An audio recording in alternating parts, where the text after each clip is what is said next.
হাজির হলাম ভিডিওতে। তবে আজ আমি কোনো রান্নার রেসিপি নিয়ে আসিনি। আজ আমি আপনাদের কীভাবে বাসায় নিম পাউডার বানাবো সেটাই দেখাবো।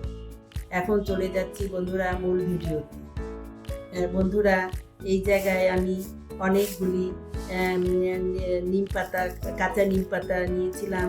সেই জায়গায় অনেকগুলি নিম পাতা ছিল, সেটা ভালোভাবে ধুয়ে ঝরা দিয়ে আমি এইভাবে নিম পাতাটি শুকিয়ে নিয়েছি। আপনারা এই নিম পাতাটি কোনো ওভেনের নিচে অথবা চুলার নিচে অথবা কড়া কোনো রৌদ্রে আপনারা এই নিম পাতাটি শুকিয়ে নিতে পারেন। এখন এই নিম পাতাটি দেখুন, ঠিক এরকম করে আপনাদের শুকিয়ে নিতে হবে নিম পাতাটি। যদি কোনো ভিজা ভাব থাকে সেটা কিন্তু আপনারা গুঁড়া করতে পারবেন না, অথবা গুঁড়া করলেও সেটা ভালো হবে না এবং বেশি দিন আপনারা সেটা সংরক্ষণ করতে পারবেন না। বন্ধুরা, ঠিক এরকম করে আপনাদের এই নিম পাতাটি শুকিয়ে নিতে হবে। এখন এই নিম পাতাটি আমি একটি ব্লেন্ডার জারে নিয়ে নিচ্ছি। বন্ধুরা, এই নিম পাতার থেকে এখন কিছুটা আমি ব্লেন্ডারে জারে নিয়ে আমি এখন গুঁড়া করে নিব।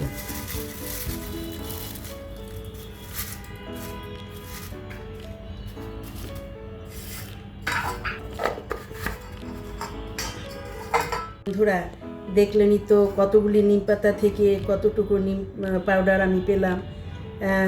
আপনারা এই নিম পাউডারটি ত্বকে, চুলে এবং ফেসে আপনারা ব্যবহার করতে পারেন এবং চা বানিয়েও আপনারা খেতে পারেন।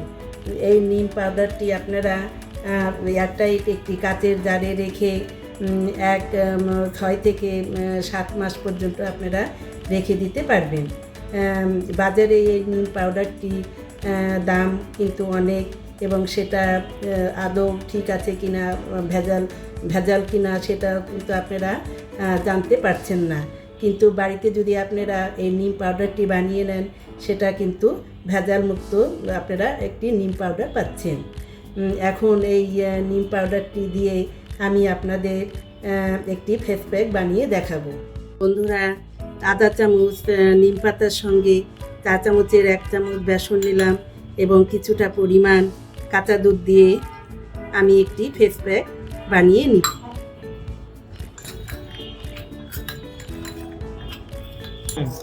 বন্ধুরা, এই তো হয়ে গেল আমার নিমের ফেস প্যাক। আপনারা যদি এই নিম ফেস প্যাকটি ব্যবহার করেন তাহলে মুখে ব্রণ দূর করবে, মুখে কোনো পিম্পল থাকলে সেটা দূর করে, মুখের কালো দাগ দূর করবে এবং মুখ ফর্সা উজ্জ্বল করবে। বন্ধুরা, এটাই ছিল আমার মূল ভিডিও। যদি আমার এই ভিডিওটি ভালো লেগে থাকে তাহলে ফ্রেন্ডস এবং ফ্যামিলির সঙ্গে শেয়ার করতে একদমই ভুলবেন না এবং সেই সাথে চ্যানেলটি সাবস্ক্রাইব করবে। ধন্যবাদ।